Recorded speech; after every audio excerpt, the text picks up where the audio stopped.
ونستعينه ونستغفره ونؤمن به ونتوكل عليه ونعوذ بالله من شرور أنفسنا ومن سيئات أعمالنا من يهده الله فلا مضل له ومن يضلله فلا هادي له ونشهد أن لا إله إلا الله وحده لا شريك له ونشهد أن سيدنا ونبينا ومولانا محمدا عبده ورسوله صلى الله تعالى عليه وعلى آله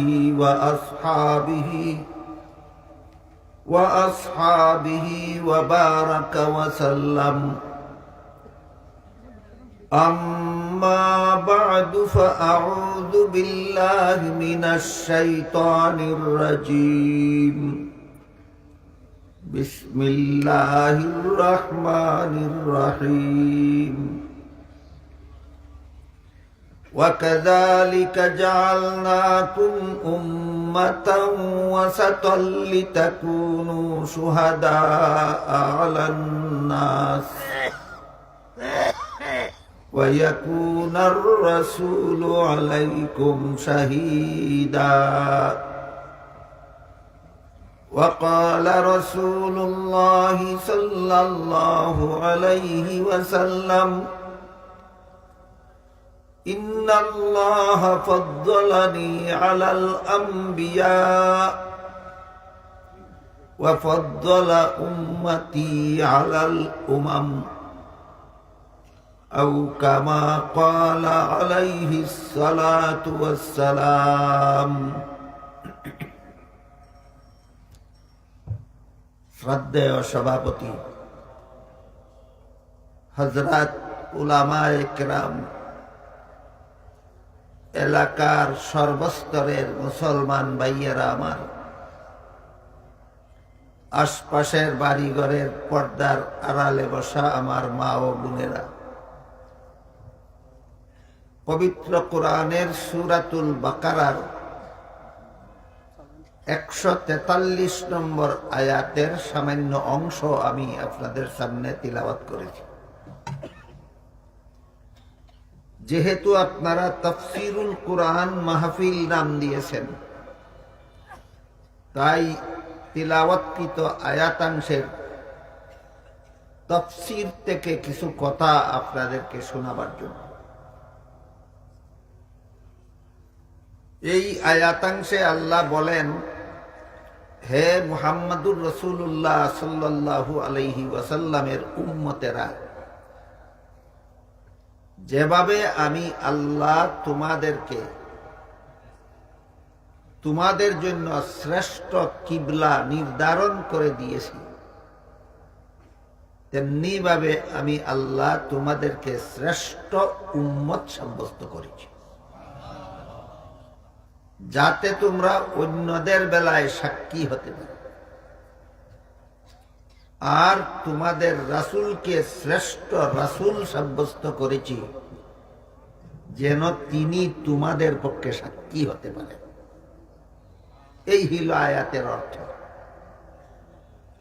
কিন্তু কোরআনের বহু আয়াত এমন আছে যেগুলির অর্থ বললেই মর্ম বুঝে আসে না, তখন ওই আয়াতের ব্যাখ্যার দরকার হয়। কোরআনের যে আয়াত ব্যাখ্যার মাধ্যমে বুঝতে হয়, সেই আয়াতের ব্যাখ্যাকেই কোরআনের তাফসীর বলা হয়। তবে তাফসীর বা কোরআনের আয়াতের ব্যাখ্যা যার যেভাবে মনে চায় সেভাবে করলে হয় না, বরং হাদিস শরীফে আল্লাহর রাসূল বলে দিয়েছেন, কেউ যদি কোরআনে মন গড়া ব্যাখ্যা করে তাহলে সে জাহান্নামী হওয়ার জন্য একটা অপরাধী যথেষ্ট। কাজেই কোরআনে মন গড়া ব্যাখ্যা করার কোনো সুযোগ নেই। কোরআনের কোন আয়াতের ব্যাখ্যা কোরআনেরই অন্য আয়াতে পাওয়া যায়, আবার কোন আয়াতের ব্যাখ্যা অন্য আয়াতে পাওয়া যায় না, কিন্তু রাসূলের হাদিসে পাওয়া যায়।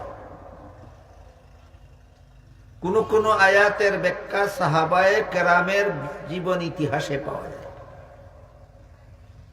কোন আয়াতের ব্যাখ্যা তাবেঈনের বিবরণে পাওয়া যায়, কোন আয়াতের ব্যাখ্যা মাযহাবের ইমামগণের বিশ্লেষণে পাওয়া যায়, কোন আয়াতের ব্যাখ্যা আরবি অভিধান এবং আরবি গ্রামারে পাওয়া যায়। এই হইল কোরআনের সহিহ ব্যাখ্যার ৬ ঠিকানা। এই ৬ ঠিকানার বাইরে কিয়ামত পর্যন্ত যদি কেউ কোরআনের তাফসীর করে, সেটা হবে কোরআনের মন গড়া ব্যাখ্যা। এজন্য আমরা আজকের আলোচ্য আয়াতের তাফসীরটা কোন ঠিকানার থেকে শুনবো সেটাও আপনাদেরকে বলে দিই।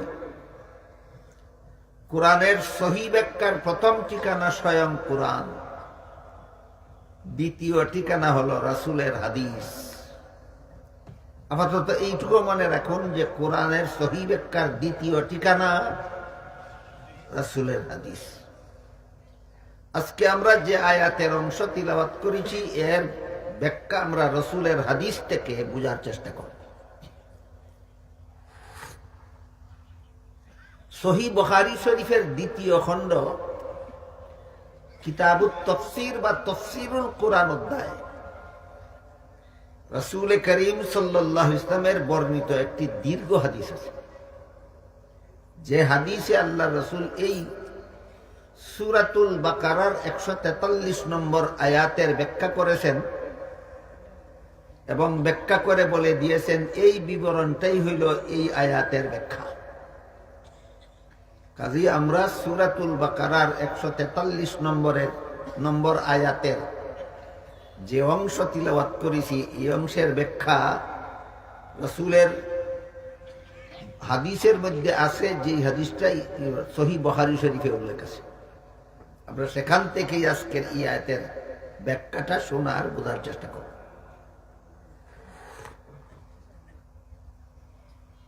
আল্লাহর রাসূল এই আয়াতের ব্যাখ্যা প্রসঙ্গে বলেন যে হযরত নূহ আলাইহিস সালাম হাসরের মাঠে আল্লাহ নূহ আলাইহিস সালামের বেঈমান উম্মতদেরকে জিজ্ঞাসা করবেন, তোমরা বেঈমান অবস্থায় মরণ করলে কেন? আল্লাহর এই জিজ্ঞাসার মর্মটা বোঝার জন্য আবার আমাদের নূহ আলাইহিস সালামের উম্মতের অবস্থাটা একটু আগের থেকে জানা থাকা দরকার। হযরত আদম আলাইহিস সালাম দুনিয়াতে আসার ৬০০ বছর পরে শয়তানে অত্যন্ত কৌশলে দুনিয়ার মানুষকে মূর্তি পূজা শিক্ষা দিয়েছিল। আর শয়তান মানুষকে মূর্তি পূজা শিক্ষা দেওয়ার পরবর্তী ৬০০ বছরে সারা দুনিয়ার সমস্ত মানুষ মূর্তি পূজায় লিপ্ত হয়ে গেছে। এই অবস্থায় আল্লাহ আদম আলাইহিস সালামের ১২০০ বছর পরে দুনিয়াতে নূহ আলাইহিস সালামকে পাঠাইছিলেন। সর্বপ্রথমে এই হিসাবটা মনে রাখুন, হাসরের মাঠের সোয়াল জবটা বোঝার জন্য। আদম আলাইহিস সালাম দুনিয়াতে আসার ৬০০ বছর পরে দুনিয়ার মানুষকে শয়তান অত্যন্ত কৌশলে মূর্তি পূজা শিক্ষা দিয়েছিল। শিক্ষা দেওয়ার পরবর্তী ৬০০ বছরে সারা দুনিয়ার সব মানুষ মূর্তি পূজায় লিপ্ত হয়ে গেছে। এই অবস্থায় আল্লাহ নূহ আলাইহিস সালামকে দুনিয়াতে পাঠাইছিলেন। হিসাব বুঝে থাকলে বলেন তো, আদম আলাইহিস সালাম দুনিয়াতে আসার কতদিন পরে নূহ আলাইহিস সালাম দুনিয়াতে আসলেন? ১২০০। আদম আলাইহিস সালাম দুনিয়াতে আসার ১২০০ বছর পরে নূহ আলাইহিস সালাম যখন দুনিয়াতে আসেন, তখন সারা দুনিয়ার সমস্ত মানুষ মূর্তি পূজারী। কতজন মূর্তি পূজারী? সমস্ত মানুষ মূর্তি পূজারী। এদের মধ্যে নূহ আলাইহিস সালাম মূর্তি পূজা ছেড়ে এক আল্লাহর ইবাদত করার জন্য দাওয়াত দিলেন আরো 950 বছর। নূহ আলাইহিস সালাম এক আল্লাহর ইবাদতের দাওয়াত দিলেন আরো 950 বছর। এই 950 বছরের দাওয়াতে ঈমান আনলো মাত্র 40 জন। কতদিনের দাওয়াতে কতজন ঈমানদার হইল? মাত্র 40 জন। নূহ আলাইহিস সালাম 950 বছর দাওয়াত ও তাবলীগের কাজ করে ঈমানদার উম্মত পাইলেন মাত্র 40 জন।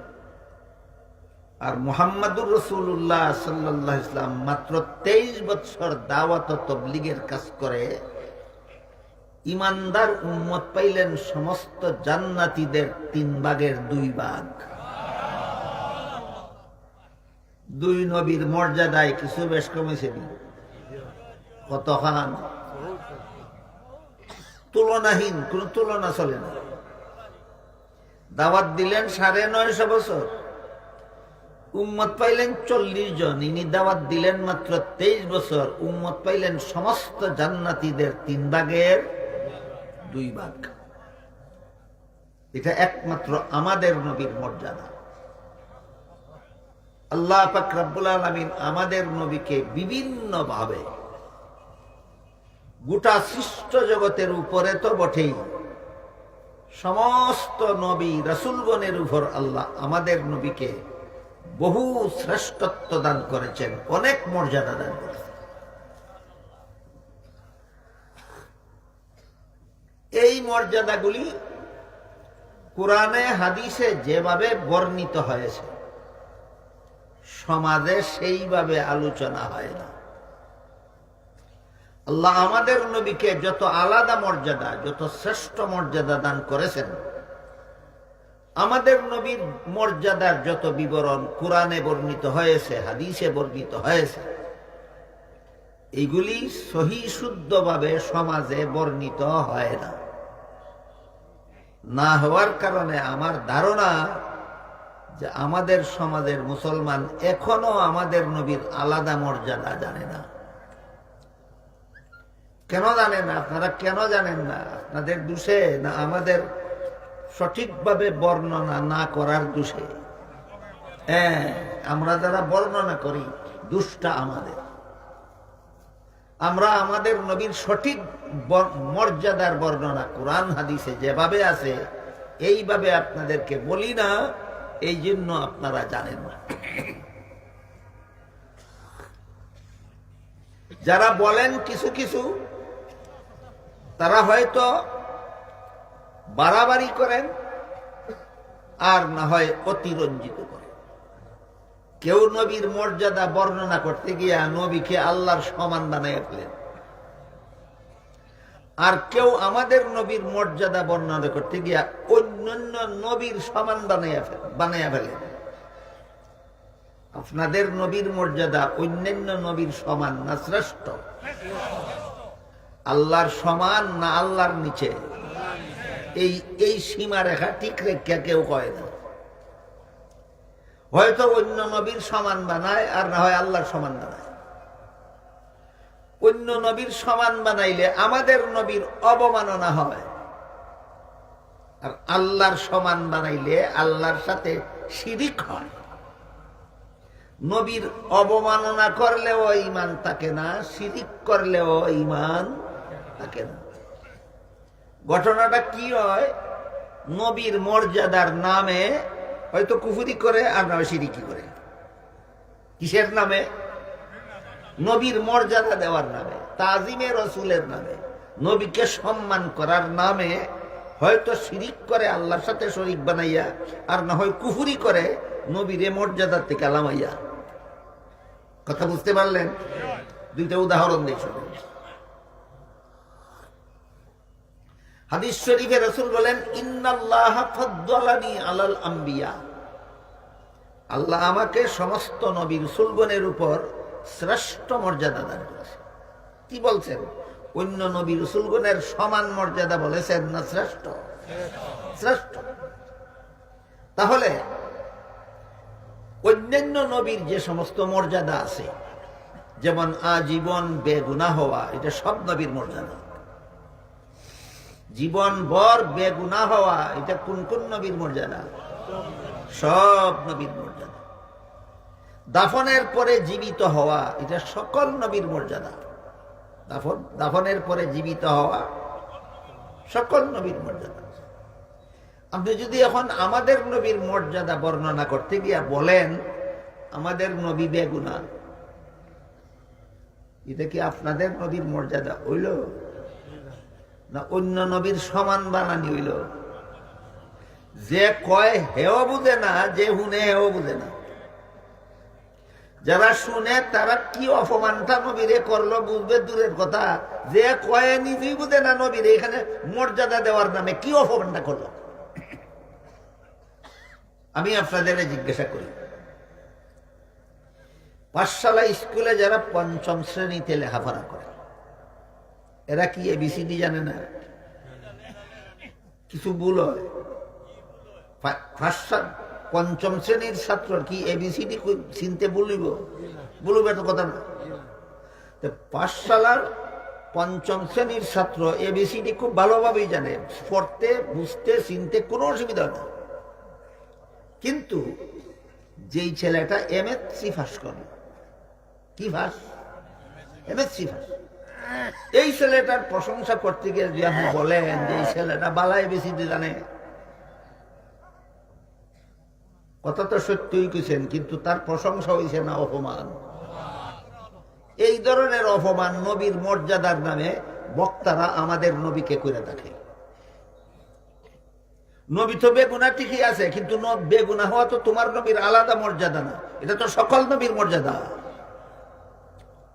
অথচ নবী বলেন আল্লাহ আমাকে সকল নবীর সমান নয়, আমাকে সকল নবীর উপর শ্রেষ্ঠ মর্যাদা দান করেছে।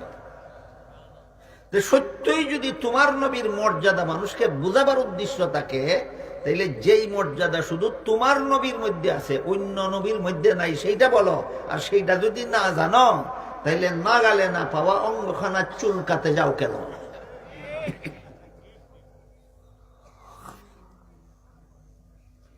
এবার বলেন আমার কথা আপনারা বুঝে থাকলে, আমি যদি বলি আমাদের নবী বড় মর্যাদাশালী, তিনি আজীবন বেগুনা ছিলেন, এটা মর্যাদা হয় না অবমাননা? কেন? এই মর্যাদা তো সকল নবীর আছে, এটা তোমার নবীর আলাদা মর্যাদা। এই মর্যাদা আদম নবীরও আছে, এই মর্যাদা নুহু নবীরও আছে, এই মর্যাদা ইব্রাহিম নবীরও আছে, এই মর্যাদা মুসা নবীরও আছে, এই মর্যাদা ঈসা নবীরও আছে। সমস্ত নবী আজীবন বেগুনা। যে তোমার নবীর আজীবন বেগুনা হইয়া প্রশংসা করছো না অন্য নবীর সমান বানাইছো? এই দান্দালিটা নবীর শানের নামে বর্তমান সমাজে চলছে। কিসের নামে? কি শানে রাসালতের নামে, শানে রসুলের নামে রসুলের অবমাননা। কিসের নামে? কি রসুলের মর্যাদার নামে রসুলের অবমাননা। এই ভঙ্গিতে চলছে, এই ভঙ্গিতে। এখানে রসুলের অবমাননা করলো, রসুলকে আল্লাহর সমান বানাইয়া না অন্য নবীর সমান বানাইয়া? হ্যাঁ, রসুলের অবমাননা করলো রসুলকে অন্য নবীর সমান বানাইয়া। আর কোন সময় রসুলকে অবমাননা করে আল্লাহর শরিকদার বানাইয়া। আর করে যে শানে রসুলের নামে, কই রসুলের শান। যেমন আল্লাহ পাক রব্বুল আলামিন পবিত্র কোরআনের সূরা নামালের 65 নম্বর আয়াতে বলেছেন, কুল্লা ইয়ালামু মান ফিস সামাওয়াতি ওয়াল আরদিল গায়বা ইল্লাল্লাহ। এর অর্থ হলো, হে রাসূল করিম সাল্লাল্লাহু আলাইহি ওয়াসাল্লাম, আপনি বলে দিন আসমান জমিনের কোন বাসিন্দাই গায়েব জানে না একমাত্র আল্লাহ ছাড়া। অস্পষ্ট কথা না সুস্পষ্ট? কোরআনের সুস্পষ্ট কথার তফসিরও লাগে না, ব্যাখ্যাও লাগে না, কোরআনের কথাই যথেষ্ট। সূরা নামলের 65 নম্বর আয়াতে আল্লাহ আমাদের নবীকে নির্দেশ দিয়ে বলেন, আপনি ঘোষণা করে দিন আসমান জমিনের কোন বাসিন্দাই গায়েব জানে না একমাত্র আল্লাহ ছাড়া। এখন যদি কেউ নবীরে মর্যাদা দেওয়ার নামে কয় আমার নবী গায়েব জানেন, বুঝে থাকলে বলেন কার মর্যাদা কারে দিল? এটার নাম ওই শিরিক। শিরিক করলেও ঈমান থাকে না, নবীরে অবমাননা করলেও ঈমান থাকে না, নবীরে আল্লাহর শরীকদার বানাইলেও ঈমান থাকে না। এই কারণে বলছি তোমার নবীর আসল মর্যাদা কোরআনে হাদিসে যা কিছু বর্ণিত আছে যদি না পড়ে থাকো, না শিখে থাকো, যদি উস্তাদের কাছে লেখাপড়া না করে থাকো, পরীক্ষা না দিয়া থাকো, পরীক্ষা দিয়া যদি ফাঁস না করে থাকো, এইসব স্পর্শকাতর আলোচনা করার বিষয় আলোচনা করে তোমাকে বললো কে? নাগালে না পাওয়া অঙ্গখানা চুলকাতে যাও কেন?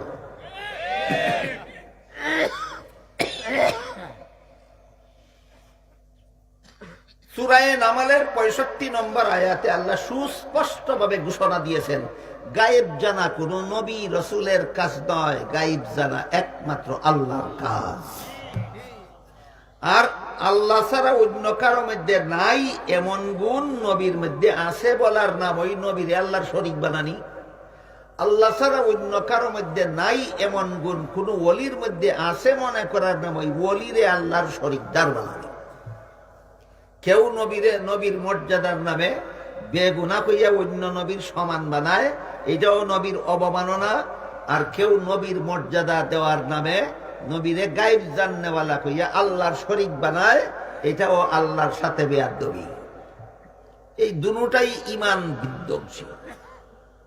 তাহলে আমাদের নবীর মর্যাদা বলতে হইলে এমন গুণের কথা বলতে হবে যেটা অন্য কোন নবীর মধ্যেও নাই, এবং এটা আল্লাহর গুণ না, আল্লাহর নিচে এবং সমস্ত নবী রাসূলের ঊর্ধ্বে এমন মর্যাদার কথা কুরআন হাদিসে একটা দুইটা না, যথেষ্ট পরিমাণ বর্ণিত আছে।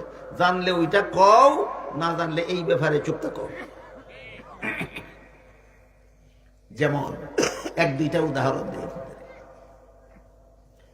আল্লাহ পাক রব্বুল আলামিন পবিত্র কোরআনের এক আয়াতে বলেছেন সমস্ত নবী রাসূলগণের কাছ থেকে আমি ওয়াদা নিয়ে দুনিয়াতে পাঠাইছি, মুহাম্মাদুর রাসূলুল্লাহর উপর ঈমান আনার ওয়াদা নিয়া। আল্লাহর ভাষায় লাতুমিনুন্না বিহি ওয়া লাতানসুরুন্না।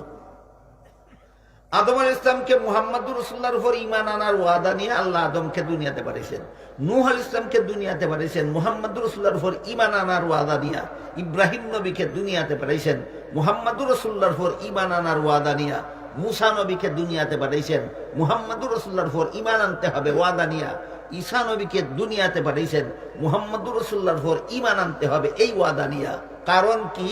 কারণ হলো এর মাধ্যমে আল্লাহ সমস্ত নবীগণকেও আমাদের নবীর উম্মত বানাইয়া দিয়েছেন, আর আমাদের নবীকে সমস্ত নবীগণের নবী বানাইয়া দিয়েছেন। এই মর্যাদারা আল্লাহর সমান হইছে না আদম নবীর সমান হইছে? না সকল নবীর ঊর্ধ্বে গেছে, আল্লাহর নিচে রয়েছে? এইটার নাম হইল শানে রাসূল। এটার নাম হইল শানে রাসূল। কারে কয়? গুরার দি বলছি না, খালি শানে রাসূল, শানে রাসূল, শানে রাসূল। শানে রাসূল কারে কয়? যেই মর্যাদা বললে অন্য সকলের ঊর্ধ্বে বুঝায়, শুধু আল্লাহর নিচে বুঝায়, এইটার নাম শানে রাসূল। বুঝতে পারলেন বিষয়টা? আল্লাহ পাক রব্বুল আলামিন আমাদের নবী মুহাম্মদুর রাসূলুল্লাহ সাল্লাল্লাহু আলাইহি ওয়াসাল্লামকে মেরাজের রাত্রে সমস্ত নবী রাসূলগণের ইমাম বানাইছেন এবং সমস্ত নবী রাসূলগণকে আমাদের নবীর মুক্তাদি বানাইয়া দিয়েছেন। আপনারাই বলেন ইমামের মর্যাদা আর মুক্তাদির মর্যাদা সমান সমান না মুক্তাদির চেয়ে ইমামের মর্যাদা শ্রেষ্ঠ? এই পদ্ধতিতে আল্লাহ আমাদের নবীকে সমস্ত নবীগণের উপর শ্রেষ্ঠ মর্যাদা দিয়েছেন। কোথায়? মেরাজের রাত্রে বাইতুল মুকাদ্দাস। সমস্ত নবীদেরকে আল্লাহ সেখানে একত্র করে দিলেন, কোন নবী বাদ গেছেন না, সব নবী একত্র করে দিয়েছেন। দিয়া বলছেন 2 রাকাত নামাজ জামাতের সাথে পড়ার। ইমামতি কে করবে একের দিকে অপরে তাকাইতেছিলেন, সিদ্ধান্ত হইতেছিল না কে ইমামতি করবে। এমত অবস্থায় জিবরিল ফেরেশতা আমাদের নবীর হাত মুবারক ধরে সামনে বাড়াইয়া দিয়া বললেন, আজকের এই পয়গম্বরী নামাজের জামাতের ব্যবস্থা আল্লাহ করেছেন শুধুমাত্র আপনাকে সকল নবীর ইমাম আর সমস্ত নবীকে আপনার মুক্তাদি বানাবার জন্য। ঘটনা কি হাদিসে নাই? তাহলে আমাদের নবীর যথাযথ মর্যাদার বিবরণ কি মন গড়া যুক্তি লাগবে না কুরআন হাদিস যথেষ্ট? কুরআন হাদিস যথেষ্ট। কুরআন হাদিসের ধারে কাছেও থাকে না, খালি মন গড়া যুক্তি দে, খালি মন গড়া যুক্তি। একটা মন গড়া যুক্তি আপনাদের শোনাই। টেলিভিশনের বক্তা যদি একই মুহূর্তে সারা দুনিয়ার সমস্ত মানুষের ঘরে ঘরে হাজির হতে পারে, আমার নবী কেন হাজির নাজির হতে পারবেন না? কোন সূরার কত নম্বর আয়াতের তর্জমা এটা? এটা কোন কিতাবের কত পৃষ্ঠার হাদিস? টেলিভিশনের বক্তা যদি একই মুহূর্তে সারা দুনিয়ায় হাজির হতে পারে, আমার নবী কেন হাজির নাজির হতে পারবেন না? তো কোন সূরার কত নম্বর আয়াতের ব্যাখ্যা? এটা কোন কিতাবের কত পৃষ্ঠার হাদিস? না মন গড়াতুল কিতাব? এটার নাম মন গড়াতুল কিতাব। এই মন গড়াতুল কিতাবরে যদি একটু সময় লাগে আমরা মানি লাই, তাহলে ফলাফল কিতা দাঁড়ায় এই বেদিশার খবরও নাই। যে বেদিশায় মন গড়া যুক্তিটা দিল, বেদিশার খবরও নাই, যেটা মানলে পরিণতিটা কি দাঁড়ায় আমি একটু সময়ের জন্য মান্য আপনারা দেখাই। টেলিভিশনের বক্তাও আমরা গড়ে করে হাজির হইতে পারে, নবীও আমরা গড়ে করে হাজির হইতে পারেন। তো ওইলটা কিতা এখন কো, ওইলটা কিতা? নবীর মান হইছে না চরম অপমান হইছে? কারণ তুই নবীরে ওই গুণ দিছ যেই গুণ বক্তারও আছে। টেলিভিশনের বক্তা হিন্দু হইতে পারে, টেলিভিশনের বক্তা ইহুদিও হইতে পারে, টেলিভিশনের বক্তা খ্রিস্টানও হইতে পারে। হে যেইটা পারে, তোর নবী এইটা পারেন কইছস, চিন্তা করে দেখ তোর নবীরে কত বড় অপমান করছস। শেষ পর্যন্ত একটাই লেখছে কিতাবের মাঝে, কিতাবের নাম আনওয়ারে সাতেআ, লেখকের নাম আব্দুস সমীর রামপুরি। লেখে শয়তান যদি যখন তখন যেখানে সেখানে যাইতে পারে, আমার নবী কেন পারবেন না? এটা শানে রাসূল, এটা নবীর শান। কোরআনও আছে, হাদিসও আছে, না শুধুমাত্র মন গড়াতুল কিতাবে আছে? মন গড়াতুল কিতাবে আছে, খার লগে তুলনা করলো নবীরে। এই জন্য বলেছি নাগালে না পাওয়া অঙ্গখানা চুলকাতে যাইও না। শানে রসুলের বিবরণে কোরআন হাদিস ভরপুর। বেটা তুই যদি না ফুরিয়া তাকস, না হিক্কা তাকস, এখানেও আর দিস না। এটা যারা ফরছে তারার লাগি রাখি দে। তুই অন্য তাক, তুই নমাজের হতা হ, তুই রোজার হতা হ, তুই কলেমা কালামের কথা হ, তুই ফাঁক না ফাঁক উজুগুসল এর কথা হ। ওখানে আর দেশ কেন যেখান লাগাল পাস না। মুহাম্মাদুর রাসূলুল্লাহ সাল্লাল্লাহু আলাইহি ওয়াসাল্লামকে আল্লাহ পাক রব্বুল আলামিন অন্যান্য নবী রাসূলগণের উপর যত শ্রেষ্ঠ মর্যাদা দান করেছেন, এর মধ্যে এক নম্বর হইল সমস্ত নবীগণের নবী বানাইয়া সমস্ত নবীগণকে আমাদের নবীর উম্মত বানাইয়া দিয়েছেন। দুই নম্বর হইল সমস্ত নবীগণের ইমাম বানাইয়া সমস্ত নবীগণকে আমাদের নবীর মুক্তাদি বানাইয়া দিয়েছেন। তিন নম্বর হইল আল্লাহ পাক রব্বুল আলামিন সূরা আহজাবের 40 নম্বর আয়াতে আমাদের নবীকে খাতামুন নবিয়্যিন উপাধি দিয়েছে। এই উপাধি আর কোন নবী রাসূলকে আল্লাহ দেন। আপনারা কি জানেন আদম খাতামুন নবিয়্যিন, নূহ নবী খাতামুন নবিয়্যিন? কোন নবীকে আল্লাহ খাতামুন নবিয়্যিন উপাধি দিয়েছেন না, একমাত্র আমাদের নবীকে আল্লাহ খাতামুন নবিয়্যিন উপাধি দিয়েছেন। আমাদের নবী খাতামুন নবিয়্যিন উপাধি দিলেন যে এটার অর্থটা কি? অর্থটা বুঝার জন্য কঠিন আছে, অর্থ একেবারে সোজা না। বুঝার জন্য আগে কিছু কথা আমাদের মনে রাখতে হবে। ধরেন একটা মানুষ কোন একটা জটিল রোগে আক্রান্ত হইল, এক ডাক্তারের দ্বারা চিকিৎসা করাইল, কিছুদিনের জন্য রোগ সারলো, কিছুদিন পরে আবার রোগ ফিরে দেখা দিল। বলেন তো এই ডাক্তারের চিকিৎসা পুরাপুরি সফল হইল না আংশিক? আরেক ডাক্তার দিয়া করাইলো, কিছুদিনের লাগি ভালো হইল। আরেক ডাক্তার দিয়া চিকিৎসা করাইলো, কিছুদিনের লাগি ভালো হইল। আরেক ডাক্তার দিয়া করাইলো, কিছুদিনের লাগি ভালো হইল। এইভাবে ডাক্তার পরিবর্তন করিয়া করিয়া শেষ পর্যন্ত এমন এক ডাক্তারের দ্বারা চিকিৎসা করাইলো যে ডাক্তারের চিকিৎসায় রোগ যে তার সারলো, জীবনে আর কোনোদিন রোগ ফিরল না। পূর্ববর্তী ডাক্তারগণ কি শেষ ডাক্তার? পূর্ববর্তী ডাক্তারগণ কি শ্রেষ্ঠ ডাক্তার? না। যে ডাক্তারের চিকিৎসার পরে আরো ডাক্তারের দরকার বাকি থাকে, ইনি শেষ ডাক্তারও না, শ্রেষ্ঠ ডাক্তারও না।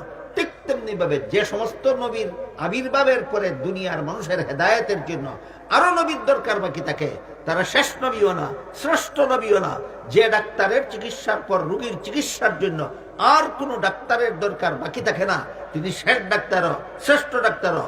যেই নবীর শুভাগমনের পরে কিয়ামত পর্যন্ত দুনিয়ার মানুষের হেদায়েতের জন্য আর কোনো নবীর দরকার বাকি থাকে না, তিনি শেষ নবীও, শ্রেষ্ঠ নবীও। কাজেই আল্লাহ আমাদের নবীকে সূরা আহজাবের 40 নম্বর আয়াতে খাতামুন নবীন বা শেষ নবী ঘোষণা দিয়া এই কথাই বুঝাইলেন, এই নবীর আবির্ভাবের পরে দুনিয়ার মানুষের হেদায়েতের জন্য কিয়ামত পর্যন্ত আর কোনো নবীর দরকার বাকি নাই। এই মর্যাদা আর কোনো নবীকে আমি আল্লাহ দেই নেই, একমাত্র তোমাদের নবীকে দান করেছি। এটা কি অন্য নবীর সমান হইল না আল্লাহর সমান হইল? না কোনোটাই নাই। অন্য নবীর সমান না আল্লাহর সমান? এই আমাদের সমাজের বাজারি বক্তারা নবীর শানের নামে হয়তো অন্য নবীর সমান বানায়, নাইলে আল্লাহর সমান বানায়। দুটোই বেঈমানি, একটার দ্বারাও ঈমান থাকে না। পবিত্র কোরআনের আরেক আয়াতে আল্লাহ আমাদের নবীকে বলেছেন, ওয়ামা আরসালনাকা ইল্লা রাহমাতাল লিল আলামিন, সমস্ত জগৎবাসীর জন্য আপনাকে রহমত বানিয়ে পাঠাইছি। সমস্ত জগৎবাসীর জন্য রহমত বানিয়ে পাঠাইছি। তাহলে আল্লাহ আমাদের নবীকে শুধু মুমিনদের জন্য রহমত কইছেন না, বেদিন কাফিরের জন্য। বেদিন কাফিরের জন্য আমাদের নবী রহমত, জীব জানোয়ারের জন্য আমাদের নবী রহমত, আসমান জমিনের জন্য আমাদের নবী রহমত, চন্দ্র সূর্য গ্রহ নক্ষত্রের জন্য আমাদের নবী রহমত, এমনকি গাছপালা বৃক্ষ তরুলতার জন্য আমাদের নবী রহমত। সবগুলি কথা আমি একদিনে বলে শেষ করতে পারবো না। শুধু বেদিন কাফিরের জন্য আমাদের নবী রহমত কিভাবে, এর একটা উদাহরণ দিয়ে প্রসঙ্গটা শেষ করি। দীর্ঘ হাদিসে উল্লেখ আছে, হাসরের মাঠে সারা দুনিয়ার সমস্ত মানুষ যখন জীবনের হিসাব দেওয়ার জন্য আল্লাহর সামনে দাঁড়াবে, 50,000 বছর দাঁড়াইয়া থাকবে, হিসাব নিকাশ শুরুই হবে না। হিসাব নিকাশ শুরুই হবে না 50,000 বছর উলঙ্গ অবস্থায় উত্তপ্ত সূর্যের নিচে দাঁড়িয়ে থাকবে।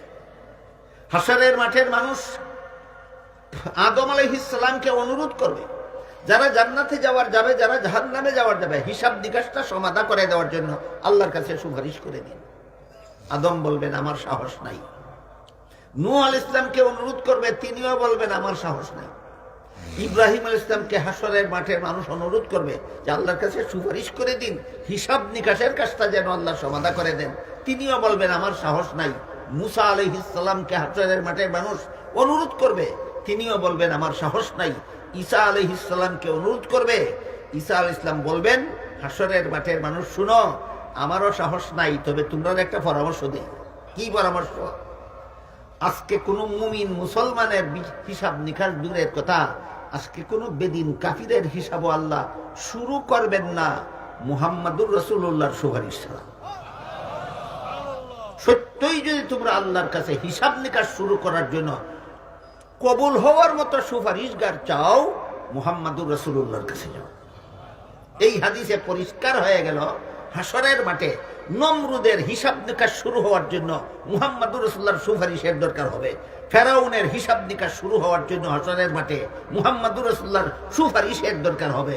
আবু জাহলের হিসাব নিকাশ হাসরের মাঠে শুরু হওয়ার জন্য মুহাম্মাদুর রাসূলুল্লাহর সুপারিশের দরকার হবে। বলুন, মুহাম্মাদুর রাসূলুল্লাহ শুধু মুমিনদের জন্য রহমত না বেঈমান কাফিরদের জন্য রহমত? এইভাবে নবীর মর্যাদা কোরআন হাদিসে বর্ণিত আছে কিনা?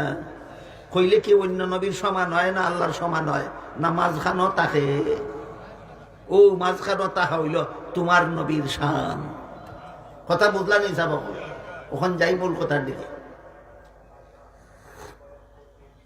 নূহ আলাইহিস সালাম দুনিয়ার মানুষকে দাওয়াত দিলেন কতদিন?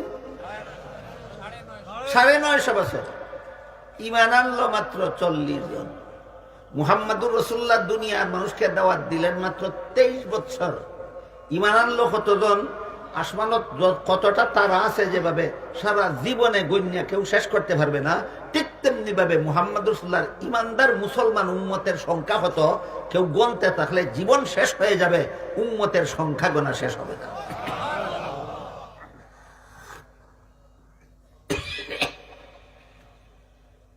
কাজেই এটা আমাদের নবীর আলাদা মর্যাদা। অন্য নবীর উম্মত থেকে আমাদের নবীর উম্মতের সংখ্যা হবে বেশি। এই জন্য এক হাদিসে রাসূল করিম সাল্লাল্লাহু আলাইহি ওয়াসাল্লাম বলেন, তাযাব্বাজুল গুদুদাল বুলুদা ফাইন্নী মুকাসিরুম বিকুমুল উমামা ইয়াউমাল কিয়ামা আও কামা ক্বাল আলাইহিস সালাতু ওয়াস সালাম। অর্থাৎ হে আমার উম্মতের মুসলমানেরা, তোমরা যে বংশের মেয়েদের গর্ভ থেকে বেশি বেশি সন্তান জন্ম হয় ওই বংশে বিয়া করো। তোমার ঘরে সন্তান বেশি হইলে হাসরের মাঠে আমার উম্মতের সংখ্যা বেশি হইব। এটা হইব সকল নবীর উপর আমার মর্যাদার প্রমাণ।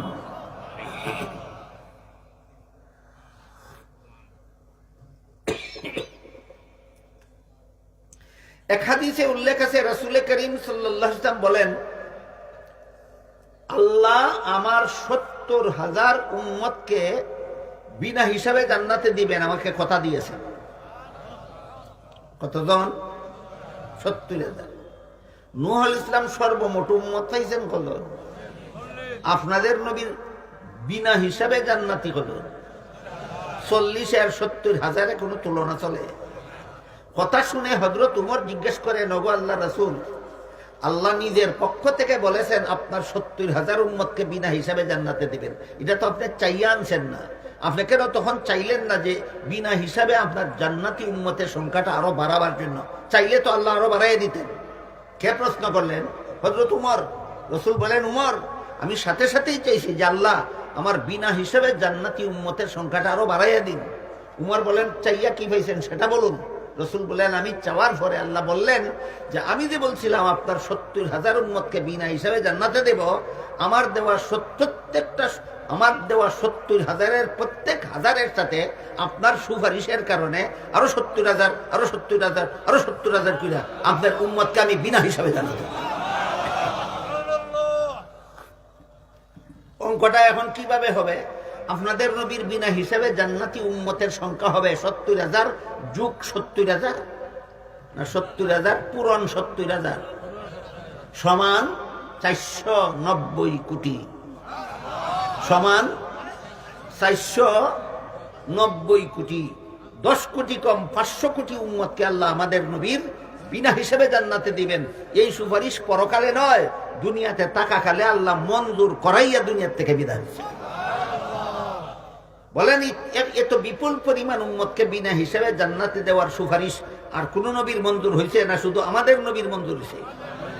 এই সমস্ত বিবরণ হাদিস কোরআন থেকে পেশ করলে নবীর শান মান মর্যাদায় কিছু কমতি হয়, সাবক না? ঠিক থাকে ইতা না হইয়া মন গড়া যুক্তি দিতাই দাও। কেন মন গড়া যুক্তির নাম তো শরীয়তের দলিল নাই। মন গড়া যুক্তির কোন হিসাব নিকাশ নাই বর্তমান দুনিয়াতে। কত রকমের মন গড়া যুক্তি দেব বক্তা হলতে আবিষ্কার করছেন, হিসাব নিকাশ নাই। একটা যুক্তি আপনারা হুনাই, আমার শ্বশুরকে সম্মান করার জন্য যদি আমি দাঁড়াতে পারি, আমার বাবাকে সম্মান করার জন্য যদি দাঁড়াতে পারি, আমার পীরকে সম্মান করার জন্য যদি দাঁড়াতে পারি, আমার উস্তাদকে সম্মান করার জন্য যদি দাঁড়াতে পারি, নবীকে সম্মান করার জন্য দাঁড়াতে পারবো না কেন? একটু সময়ের জন্য মানলাম বাবা তোর কথা, স্থায়ীভাবে মানলাম কিছু না, একটু সময় লাগে। বাবা তোর কথা একটু সময় লাগি মানলাম। আমার বাপ রেও সম্মান করার লাগি দাঁড়াই, আমার শ্বশুর রেও সম্মান করার লাগি দাঁড়াই, আমার ফির রেও সম্মান করার লাগি দাঁড়াই, আমার উস্তাদ রেও সম্মান করার লাগি দাঁড়াই, খাদি আমার নবী রেও সম্মান করার লাগি দাঁড়াইব। কিতা বানাইছ চিন্তা করিয়া দেখ, এই চিন্তা করিয়া দেখ, বেদিশা বানাইছটা কিতা? বাপের থেকে বাড়াইছে না বাপের সমান বানাইছে? হৌরের থেকে বাড়াইছে না হৌরের সমান বানাইছে? ফির থেকে বাড়াইছে না ফিরের সমান বানাইছে? উস্তাদের থেকে বাড়াইছে না উস্তাদের সমান বানাইছে? মান নাও বা মানো না, এই সমস্ত দুঃখাবাদী সমাজের নবীর নিরীহ উম্মতের সাথে চলছে শানে রসুলের নাম দিয়া নবীকে অবমাননা করার এই চক্রান্ত সমাজে চলেছে। এবার আমি আপনাদের জিজ্ঞাসা করি, আমার পীর উস্তাদকে সম্মান করার জন্য আমি দাঁড়াই, আপনার মোবাইল বাজে, আমার পীর উস্তাদকে সম্মান করার জন্য আমি আমার কথা কই, আমি দাঁড়াই 100 বার দাঁড়াবো। আপনারা দাঁড়াইবেন কিনা দাঁড়াবেন না সেটা আপনাদের ব্যাপার। আমি আমার নিজের কথা কই, আমার পীরকে সম্মান করার জন্য আমি পারলে 100 বার দাঁড়াই, আমার উস্তাদকে সম্মান করার জন্য আমি পারলে 100 বার দাঁড়াই। তিনি আমার কাছে আসলেন না আসলেন?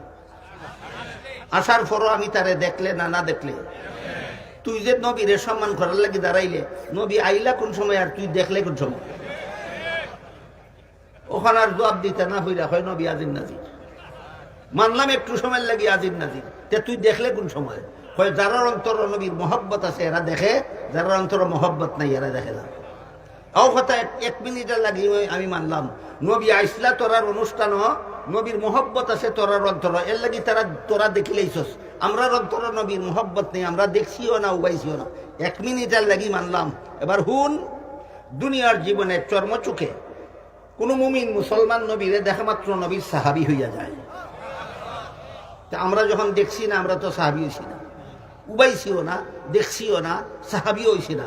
তোরা দেখছস, উবাইছস, খোঁজ তাকে অর্ধেক দূরি বলে আমরা নবীর সাহাবী। কয় না সাহাবী হইছি না। তাইলে হুন, নবীরে দেখলে সাহাবী হইতে পারে না আবু জাহাল, নবীরে দেখলে সাহাবী হইতে পারে না আবুল আহাব। তুই মুসলমান হইয়া নবী দিকে সাহাবী হইতে পারলে না কেন? হোকে সব হল দুনিয়ার জীবনে চর্মচোখে নবীরে দেখলেও সাহাবী হয় না, মুমিন মুসলমান না বেঈমান কাফির। তুই নবীরে দিকে সাহাবী হইলে না কেন? তুই আবার বিচার করে দেখ তুই কিতা। ওইটা হলো সাফাবাজির ফসল। কিসের ফসল? সাফাবাজির ফসল। সাফাবাজি করে শানে রসুল হয় না, সাফাবাজি করে শানে রসুল হয় না। শানে রসুলের বিবরণের জন্য কোরআন হাদিস যথেষ্ট। কোরআনের আরেকটা আয়াত শুনে সাবা হল নূহ নবীর ঘটনার দিকে যাই। আল্লাহ পাক রব্বুল আলামিন এক সূরার শুরুতে বলেন, ওয়াদ-দুহা ওয়াল-লাইলি ইযা সাজা মা ওয়াদ্দাআকা রাব্বুকা ওয়া মা ক্বালা ওয়ালাল আখিরাতু খায়রুল লাকা মিনাল উলা ওয়ালা সাওফা ইউতিকা রাব্বুকা ফাতারদা। একবার একটা ঘটনা উপলক্ষে আল্লাহ পাক রব্বুল আলামিন আমাদের নবীর কাছে কিছুদিনের জন্য ওহী নাজিল বন্ধ রেখেছিলেন। কিছুদিনের জন্য ওহী নাজিল বন্ধ রেখেছিলেন। এই সুযোগে আবুল আহাব এক বেঈমান, এর বউ আরেক বেঈমান। আবুল আহাবের বেঈমান বউ উম্মে জমিল নবীকে বলতে লাগলো, ও নবী, ও মুহাম্মদ। নবী তো কয় না, কয় ও মুহাম্মদ, তোমার সাথে যেমন তোমার আল্লাহর ডিসকানেকশন হইয়া গেল, তোমার আল্লাহর যেমন তোমার সাথে সম্পর্ক ছিন্ন হইয়া গেল, আল্লাহ যখন যেমন তোমার উপরে বেজার, তোমার কাছে যে আল্লাহ আর ওহী টহি পাঠাই না, ব্যাপার কিতা? আল্লাহর নবী লজ্জিত হইয়া আবুল আহাবের এই বউয়ের কথার কারণে গোপনে গোপনে নিরিবিলি থাকতেন আর নীরবে নীরবে কাঁদতেন। শেষ পর্যন্ত আল্লাহ পাক রব্বুল আলামিন ওহী নাযিল করে বলেন, কতগুলি কসম খাইয়া বলেন, আপনি ডিসকানেক্টেড না, আপনার সাথে আমার সম্পর্ক আগের মতো বহাল আছে, আপনার প্রতি আমি অসন্তুষ্ট হব না। একটা বিশেষ কারণে কিছুদিন ওহী বন্ধ রাখছিলাম। এই সুযোগে আবুল আহাবের বউয়ে আপনারে তিরস্কার করে শরম দিছে, মনে দুঃখ দিছে, আমি আপনার মনটা খুশি করে দেই। শুনেন, ওয়ালা সাওফা ইউতিকা রাব্বুকা ফাতারদা, আমি আপনাকে এমন দেওয়া দিব খুশি না কইরা ছাড়তাম না। এমন দেওয়া দিব খুশি না করিয়া ছাড়তাম না। যেই আল্লাহ খুঁজুন সাথে সাথে নবী হইন। আমার একটা উম্মত যতদিন দুদক থাকবো খুশি হইতামই না। ইতা কোরআনও আসেনি না নাই, ইতা হাদিসও আসেনি না নাই। তুই তো বেটা টেলিভিশনের সাথে যুক্তি দেস, তুই তো বেটা শয়তানের সাথে যুক্তি দেস, তুই তো বেটা শ্বশুরের সাথে যুক্তি দেস, তুই তো বেটা বাপের সাথে যুক্তি দেস। নবীর মর্যাদা যুক্তির উপর নির্ভরশীল নয়, নবীর মর্যাদার জন্য কোরআন হাদিস যথেষ্ট। এবার চলে নূহ আলাইহিস ঘটনা। হযরত নূহ আলাইহিস সালাম ৯৫০ বছর পর্যন্ত দুনিয়ার মানুষকে এক আল্লাহর ইবাদতের দাওয়াত দিলেন। ঈমান আনলো মাত্র ৪০ জন। ঈমান আনলো মাত্র ৪০ জন। আল্লাহ নূহ আলাইহিস সালামকে তখন জানাইয়া দিলেন, নূহ নবী, আপনি মানুষের মনের খবর জানেন না, আমি আল্লাহ জানি। এই মনের খবর ওই গায়েবের খবর। আরো অনেকগুলি আছে গায়েবের খবর। গায়েবের খবর আল্লাহ যতক্ষণ পর্যন্ত কোন নবী রাসূলের কাছে প্রকাশ না করেন ততক্ষণ পর্যন্ত কোন নবী রাসূল গায়েবের খবর জানেন না। এই যে একটু আগে কইলাম, আল্লাহ সূরা নমলের ৬৫ নম্বর আয়াতে আমাদের নবীকে নির্দেশ দিয়া বলেন, আপনি ঘোষণা করে দিন আসমান জমিনের কোন বাসিন্দাই গায়েব জানে না একমাত্র আল্লাহ ছাড়া। ইমাম আবু হানিফা রাহমাতুল্লাহি আলাইহির লেখা আহলে সুন্নাত ওয়াল জামাতের আকীদা বিষয়ের অনেক কিতাব আছে। এর মধ্যে এক কিতাবের নাম আছে আল ফিকহুল আকবার। পৃথিবীর বিখ্যাত হানাফি মাযহাবের ভাষ্যকার আল্লামা মুল্লা আলী আল কারি রাহমাতুল্লাহি আলাইহি এই কিতাবের ব্যাখ্যা গ্রন্থ লিখেছেন শরহুল ফিকহিল আকবার। তাতে উল্লেখ আছে ওয়াযাকারাল হানাফিয়্যাতু তাসরিহান বিত-তাকফীর বিইতিকাদি আন্না নাবিয়্যা সাল্লাল্লাহু আলাইহি ওয়াসাল্লাম ইয়ালামুল গায়ব লিমুআরাদাতি কওলিহি তাআলা কুল লা ইয়ালামু মান ফিস সামাওয়াতি ওয়াল আরদিল গায়বা ইল্লাল্লাহ। এর অর্থ হলো যেহেতু আল্লাহ সূরা নামলের 65 নম্বর আয়াতে পরিষ্কার ভাষায় বলে দিয়েছেন একমাত্র আল্লাহ ছাড়া কেউ গায়েব জানে না, কাজেই কেউ যদি নবীরে তাজিম করার বাপ দেখাইয়া কয় নবী গায়েব জানেন, তাইলে সে কোরআনের আয়াত মানে না। যে কোরআনের আয়াত মানে না সে সুন্নি হবে দূরের কথা, মুসলমান থাকে না। আমি লেখছি না, আহলে সুন্নতের ইমামে লেখছো, আহলে সুন্নাত ওয়াল জামাতের ইমামে লেখছো। যেহেতু আল্লাহ কোরআনে বলছেন একমাত্র আল্লাহ ছাড়া কেউ গায়েব জানে না, কাজেই কেউ যদি নবীরে তাজিম করার বাপ দেখাইয়া কয় নবী গায়েব জানেন, তাইলে সে কোরআন মানে না। যে কোরআন মানে না সে নিজেই মুসলমান থাকে না। এই বেটা তুই তো নিজেই মুসলমান না, তোর আবার ওয়াহাবি কিতাব সুন্নি কিতাব। এত পরিষ্কার ভাবে কোরআনে উল্লেখ থাকার পরও, এত পরিষ্কার কথা হাদিসে উল্লেখ থাকার পরও, এত পরিষ্কার কথা আহলে সুন্নাত ওয়াল জামাতের আকীদার কিতাবে থাকার পরেও একদল মানুষ আপনাদেরকে ধোঁকা দেওয়ার জন্য শানে রসুলের সাইনবোর্ড ব্যবহার করে আর দলিলের পরিবর্তে খালি সাফাবাদী আর সাফাবাদী, খালি সাফাবাদীর একটা কিচ্ছা পয়সা বহল। দুই বেটায় লাগছে কুস্তি, কুস্তি বুঝুনি লাগিয়া, এক বেটা পড়ছে তলে আর এক বেটা পড়ছে উপরে। কুস্তি লাগিয়া ফই যায় না, ফরলে এক বেটা তলে পড়ছে এক বেটা উপরে পড়ছে, দিচ্ছে যে উপরের বেটা, তলের বেটার সরম হয় না নি, সরম খাটাই তো করি হয় বেটা তুই আমার উপরে উফুর তুইয়া ভরছস, মাটি দেখছস, আর আমি তোর তলে শীত তুইয়া ভরছি, আসমান দেখছি। মাটি দেখলে দিতে না, আসমান দেখলে দিতে। ই বেতাসির রে আড়াই তো খেলা, এমন বেতাসির যেটা শীত তুইয়া তলে ভরিয়া আসমান দেখিয়া দিতে যায় কি হেরে আড়াই বসে। এই হইল সাফাবাদীর নমুনা। বর্তমান জমানায় শানে রসুলের জন্য কোরআন হাদিসের দলিল লাগে না, সাফাত জোর থাকলেই হয়। তো আল্লাহ পাক যেহেতু বলেছেন একমাত্র আল্লাহ ছাড়া কেউ গায়েব জানে না, মানুষের মনের খবর, ইজরতে গায়েবের খবর আল্লাহ ছাড়া কেউ জানে না। এই জন্য আল্লাহ নূহ আলাইহিস সালামকে বললেন, হে নূহ নবী, আপনি তো আলিমুল গায়েব না, আপনি তো গায়েব জানেন না, আমি মানুষের মনের খবর জানি। যে 40 জনে ঈমান আনছে, এই 40 জন ছাড়া বর্তমান দুনিয়ার আর কোনো মানুষে ঈমান আনবে না, তার মনের খবর আমি আল্লাহ জানি। বুঝি থাকলে কথা বল, এই 40 জন ছাড়া দুনিয়ার আর কোনো মানুষে ঈমান আনবে না। মানুষের মনের এই গায়েবের খবর নবী জানতেন না আল্লাহ জানতেন? আল্লাহ জানে, নবীরে জানাইও দিল না, আপনি জানেন না আমি জানি যে বাকি তা ঈমান আনতো না। নূহ নবীরে আল্লাহ এই কথা জানাইয়া দেওয়ার পরে নূহ আলাইহিস সালাম আল্লাহর কাছে একটা দোয়া করলেন, বললেন, আল্লাহ কোরআনে উল্লেখ করেছেন, وقال نوح رب لا تذر على الأرض من الكافرين ديارا إنك إن تذرهم يضلوا عبادك ولا يلدوا إلا فاجرا কাফারা। নূহ আলাইহিস সালাম বললেন, হে আল্লাহ, যেহেতু আপনি জানেন এই 40 জন ছাড়া বর্তমান দুনিয়ার আর কোনো মানুষে ঈমান আনবে না, কাজে এদেরকে যদি আরো দুনিয়াতে বাঁচাইয়া রাখেন, তাহলে এরা ভবিষ্যতে যত মানুষের সন্তান জন্ম দিব ওদেরকেও মূর্তি পূজারী বানাইয়া জাহান্নামে নিয়ে যাইব। সুতরাং মানুষের ভবিষ্যৎ প্রজন্মকে জাহান্নাম থেকে রক্ষা করার স্বার্থে যারা ঈমান আনবে না এদেরকে মৃত্যু দিয়া দিন, আর কোন মানব সন্তান জন্ম দিয়া এরা যেন জাহান্নামে নিতে না পারে। দোয়াটা খারাপ হয়েছে, দোয়াটা খারাপ হয়েছে। ভবিষ্যৎ প্রজন্মকে জাহান্নাম থেকে রক্ষা করার ব্যবস্থা হয়েছে। আল্লাহ নূহ আলাইহিস সালামের দোয়া কবুল করলেন, বললেন ঠিক আছে, তোমার অনুসারী 40 জন মুমিন মুসলমানদের শুধু আমি বাঁচাইয়া রাখবো, আর সবগুলি মূর্তি পূজারীরা ধ্বংস করে দিব গজবের পানির বন্যা দিয়া। কি দিয়া? গজবের পানির বন্যা দিয়া। ওঠানো অনেক কম, আমি শুধু সামান্য একটু আওয়াজ দিতেছি আপনাদেরকে।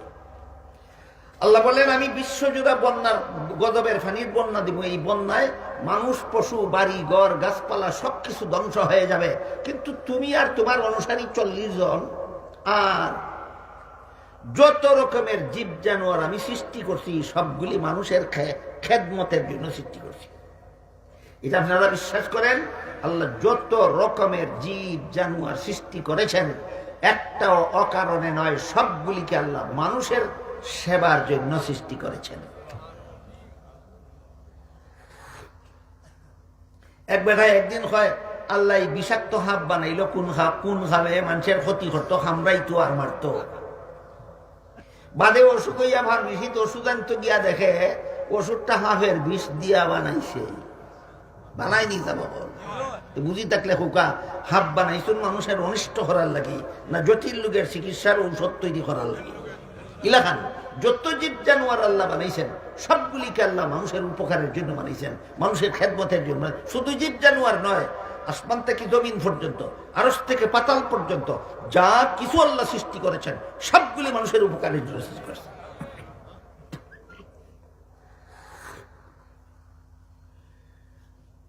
তো আল্লাহ পাক নূহ আলাইহিস সালামকে বললেন সবগুলি জানোয়ার তো মানুষের উপকারের লাগি বানাইছে। ওখান যদি সব জানোয়ার ধ্বংস হইয়া যায়, ভবিষ্যতে জানোয়ারের প্রজন্ম যদি না থাকে, এইসব উপকারিতা মানুষের ভবিষ্যৎ প্রজন্মে ভাইতো না। সমস্ত গরু যদি ধ্বংস হয়ে যায়, 2টা গরু যদি না থাকে, তে ভবিষ্যতে তোমরা আওলাদ হলতে আলগিরস্তি করব কিতা দি। সমস্ত ছাগল যদি ধ্বংস হইয়া যায়, ভবিষ্যতে যদি আর ছাগল জন্ম হয় না, তোমরা মানুষের আওলাদে ভবিষ্যতে গুস্ত ভাইব হই খাইতো। কথা বুঝলানি সাব? এই কারণে আল্লাহ নূহ আলাইহিস সালামকে কইলেন যে সব রকমের জীব জানোয়ারের এক জোড়া করিয়া জাগা হওয়ার মতো বিশাল একটা জাহাজ বানাও।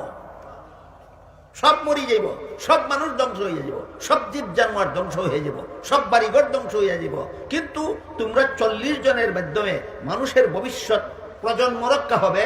আর সকল জীব জানোয়ারের এক জোড়া করে রক্ষা করলে ভবিষ্যতে জীব জানোয়ারের নেক্সট জেনারেশন রক্ষা হবে। এই স্বার্থে দুইটা জাতির ভবিষ্যৎ প্রজন্ম রক্ষার জন্য, মানব জাতি আর জীব জাতির ভবিষ্যৎ প্রজন্ম রক্ষা করার জন্য সবার প্রত্যেক জানোয়ারের এক জোড়া করিয়া আর তোমার অনুসারী 40 জনরে জাগা হওয়ার মতো একটা বিশাল জাহাজ বানাও। এটা রাখা নূহ নবীর নৌকা। বুতে ধরছে ধরে একটা নৌকা নিয়ে বাসা সুরমা গানবো, বাসাইয়া 40 জন মানুষ উঠাইয়া এক জোড়া ছাগল, এক জোড়া ভেড়া, এক জোড়া দুম্বা, এক জোড়া কুকুর, এক জোড়া শিয়াল, এক জোড়া তিমি মাছ, এক জোড়া বৈশ, এক জোড়া আত্মি নৌকা তুললা। দেখ বেটা তোর নৌকা যায় হই বুঝি থাকলে নৌকা চাব হল। এটা নৌকা আসিল না জাহাজ আসিল? এই আরেক বেদিশা যে জাহাজও চিনে না, নৌকাও চিনে না। আল্লাহ নূহ আলাইহিস সালামকে নৌকা বানাইতে কইছিলেন না জাহাজ বানাইতে কইছিলেন? আর কোনদিন নূহ নবীর নৌকা বলবে না, মিথ্যা কথা। এটা মানুষকে ধোঁকা দেওয়ার একটা হাতিয়ার। নূহ নবীকে আল্লাহ নৌকা বানাবার জন্য বলে। নৌকা যেটা হয় যে 40 জন মানুষ উঠলে আবার 2টা আত্মী উঠবো কোন জায়গাত, 2টা বয়স উঠবো কোন জায়গাত, সব রকমের হাজার হাজার লক্ষ লক্ষ জীব জানোয়ারের 2টা করিয়া 40 জন মানুষ উঠলে নৌকা তার জায়গা থাকে না, নৌকা বাঁচিয়ে থাকবো না, ডুববো। কাজে এটা নৌকা ছিল না, যে জাহাজ ছিল। হযরত নূহ আলাইহিস সালামকে আল্লাহ হুকুম দিলেন একটা জাহাজ বানাও। কেমনে কেমনে বানাইবেন জাহাজ, কত বড় বানাইবেন, কিসে কি কাঠ দিয়া বানাইবেন, সবকিছু আল্লাহ বাতাইয়া দিলেন। আল্লাহ বাতাইয়া দিলে বানাইতে কোনো অসুবিধা আছে? আল্লাহর বাতাইয়া দেওয়া পদ্ধতিতে হযরত নূহ আলাইহিস সালাম বিশাল জাহাজ নির্মাণ করলেন। সকল প্রকার জীবজন্তুর এক জোড়া করিয়া নিয়া জাহাজে আরোহণ করলেন, আর 40 জন অনুসারী নিয়া এই জাহাজে আরোহণ করলেন। আর বাদ বাকি সমস্ত মূর্তি পূজারীদেরকে আল্লাহ বিশ্বজোড়া গজবের পানির বন্যা দিয়া ধ্বংস করিয়া দিলেন। কৌকাজা বহল বাঁচল কজন, মরল কজন? বাঁচল 40 জন, মরল হল। বাঁচল 40 জন, মরল হল। ওই যতলা মূর্তি পূজারী গজবের পানি বন্যা থুইয়া মরছে। আল্লাহ রসুলে ফরমাইন, বুখারী শরীফের হাদিস, ইতারে আল্লাহ কিয়ামতের দিন জিগাইবা বেঈমান হইয়া মরছিল এখানে, ওখান থেকে আরম্ভ আয়াতের তফসির। এখান থেকে কিতা আরম্ভ? অত কাহিনী না জানলে তফসির বুঝলা না, মানে এর দায় কাহিনী আগে স্মরণ করিয়া এখন আরম্ভ হলাম তফসির। সহিহ বুখারী শরীফের হাদিস, রাসূল করিম সাল্লাল্লাহু আলাইহি ওয়াসাল্লাম বলেন, হাসরের মাঠে যে সমস্ত বেঈমান মূর্তি পূজারীরা গজবের পানির বন্যার মধ্যে নাকানি সুবানি খাইয়া মরছিল, এদেরকে আল্লাহ হাসরের মাঠে জিজ্ঞাসা করবেন, তোরা বেঈমান অবস্থায় মরলে কেন? রাসূল বলেন, এরা বলবে, আল্লাহ বেঈমান হইয়া মরলে যে জাহান্নামে যাওয়া লাগবো, ইটা কোয়ার মতো কোন নবী রাসূল দুনিয়াতে আমরা কাছে গেছেন না, এই কারণে আমরা না জানিয়া বেঈমান হইয়া মরছি। আসানি কইল না মিশা? খোকা এত কাহিনী বুঝি থাকলে এরার কাছে আল্লাহ কোন নবী পাঠাইছিলেন ইমানের দাওয়াত দিবার লাগে? কোন নবী? নূহ আলাইহিস সালাম। এরা কইব কোন নবী গেছেন না, এই কারণে আমরা বেঈমান হইয়া মরছি। আল্লাহ রসুলে ফরমাইন, তখন আল্লাহ নূহ আলাইহিস সালামকে জিজ্ঞাসা করবেন, তোমার উম্মতেরা কি বলে? নূহ আলাইহিস সালাম বলবেন, আল্লাহ এরা তো মিশা কথা কয়, এরা কি বলে না বলে এতে আমার কিছু আসে যায় না। আমি যে দাওয়াত দিছি এরা যে ঈমান আনছে না, আল্লাহ আপনি নিজে সাক্ষী, যেখানে বিচারক নিজে সাক্ষী, এখানে আর আমার কোনো পরোয়া করার কিছু নাই। তখন আল্লাহ নূহ আলাইহিস সালামকে জিজ্ঞাসা করবেন, বলবেন, আপনি একা একা বলতেছেন আপনি দুনিয়াতে গেছেন, ইমানের দাওয়াত দিছেন, বেঈমানেরা কবুল করছে না, আর এরা সবেই বলতেছে আপনি গেছেন ওই না, একা আপনার কথা মানতাম না, তারা হগলের কথা মানতাম, একটা হাম করুকা, আপনার কোনো সাক্ষী আছে নি? ওই আল্লাহ আসরের মাটো নূহ আলাইহিস সালাম দিয়ে কথা কইবা, আপনার কোনো সাক্ষী আছে নি? তখন নূহ আলাইহিস সালাম বলবেন, হ্যাঁ আমার সাক্ষী আছে। আল্লাহ জিজ্ঞাসা করবেন, কে? তিনি বলবেন, আখিরি জমানার নবী মুহাম্মদুর রাসূলুল্লাহ সাল্লাল্লাহু আলাইহি ওয়াসাল্লাম এবং তার সমস্ত উম্মতেরা আমার সাক্ষী। হাদিস বুঝি থাকলে হোকাসা বহল সূরাতুল বাকারার 143 নম্বর আয়াতের ব্যাখ্যায় হাদিস শরীফে আল্লাহ যেই কথাটা বলছেন বুঝে থাকলে বলেন, হাসরের মাঠে নূহ নবীর সাক্ষীদের তালিকায় আপনাদের নামও আছে কিনা? না দুই একজন বাদ? না সকল আছি আমরা? সকল আছি। নূহ আলাইহিস সালাম বলবেন, আখিরি জমানার নবীর উম্মতও আমার সাক্ষী, নবীও আমার সাক্ষী, নবীর উম্মতও আমার সাক্ষী। রাসূল বলেন, তখন আল্লাহ আমার উম্মতকে জিজ্ঞাসা করবেন, এ আখিরি জমানার উম্মতেরা তোমরা হও, ঘটনা কি তৈছে? আল্লাহ রাসূলে ফরমায়েন, আমার সমস্ত উম্মতে হইব, নূহ নবী গেছেন দুনিয়াতে দাওয়াত দিছেন, বেঈমান হলতে কবুল করছে না, আমরা সাক্ষী। বেঈমান হলতে কবুল করছে না, আমরা সাক্ষী। এরপরের ঘটনা শোনার আগে এখানে আর একটা জরুরি কথা শুনি লওয়া দরকার। কথাটা হইল, মানুষের আদালতে যখন কোনো বিষয়ে বিচার হয়, বিচারের ধারা বর্ণনা করে হাদিস শরীফে রাসূল করিম সাল্লাল্লাহু আলাইহি ওয়াসাল্লাম বলেন, আল বাইয়িনাতু আলাল মুদ্দাঈ ওয়াল ইয়ামিনু আলা মান আনকার। মানুষের আদালতে যখন বিচার হয় তখন বাদী তার দাবির পক্ষে সাক্ষী পেশ করতে হয়, আর বাদী যদি নিজের দাবির পক্ষে সাক্ষী পেশ করতে না পারে তাহলে বিবাদী খালি অস্বীকার করলে কামায় না, কসম খাইয়া অস্বীকার করা লাগে। এগুলো মানুষের আদালতে বিচারের ধারা। আল্লাহ নূহ আলাইহিস সালামকে বলবেন, আপনি যে দাবি করতেছেন দুনিয়াতে গেছেন দাওয়াত দিছেন, বেঈমানরা ঈমান আনছে না, আপনি তো বাদী, এরা হইল বিবাদী, আপনার পক্ষে কোনো সাক্ষী আছে না? নূহ আলাইহিস সালামকে আল্লাহ বললেন, সাক্ষী তো লাগে মানুষের আদালতে বিচার হইলে, আল্লাহর আদালতে বিচার হইলে তো সাক্ষীর দরকার হয় না। আল্লাহ কোরআনের বিভিন্ন আয়াতে বারবার বারবার বলেছেন, ওয়াকাফা বিল্লাহি শাহিদা, ওয়াকাফা বিল্লাহি শাহিদা, সাক্ষী হিসাবে আল্লাহ নিজেই যথেষ্ট, সাক্ষী হিসাবে আল্লাহ নিজেই যথেষ্ট। আমাদের বুঝার ব্যাপার, মানুষের আদালতে বিচারের জন্য সাক্ষী লাগে কেন, আর আল্লাহর আদালতে বিচারের জন্য সাক্ষী লাগে না কেন, তারপরে বলবো হাসরের মাঠে বাকি কি হইল না হইল। মানুষের আদালতে বিচারের জন্য সাক্ষী লাগে এই জন্য যে মানুষ বিচারক হাজির নাজির না, মানুষ বিচারক হাজির নাজির না। কোন দিন কোন জায়গায় কার দ্বারা কোন ঘটনা ঘটে বিচারকে নিজে দেখে না, কাজী মামলা সত্য না মিথ্যা এটা যাচাই করা নির্ভর করে একমাত্র সাক্ষীর উপর।